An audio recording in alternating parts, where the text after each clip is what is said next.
am absolutely thrilled to be joined down here on the floor by Anthony Osijo, who is from Bboxx.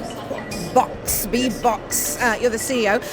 First of all, tell us what you do, and then tell us what you're doing here at Africa Tech Festival.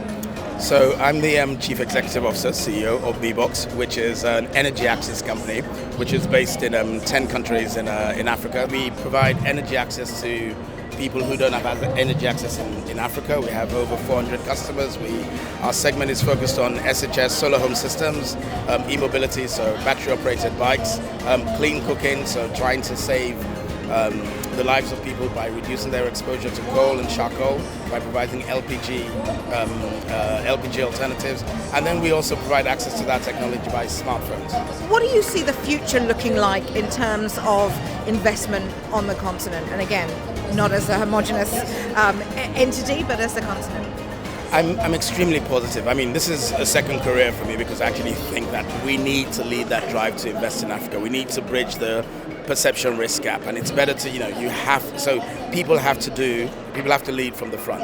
I'm very optimistic about the future of Africa because climate tech provides a huge opportunity. Technology in itself and being able to work remotely and do various things. The fact as well is that Africa has the fastest growing youth population in the world, and by 2050 half of the world's population under 26 will be in Africa. So the world will have to come here. What Africa has to do is make sure that it's ready, right? And that's the bit. And also Africa has to believe in investing in Africa. So we need to stop investing in Switzerland and buying houses. A number of Africans who buy houses in the UK, my government will kill me for this, but let's invest in Africa, because if we then invest in Africa, it's easier for other people to want to invest in Africa too.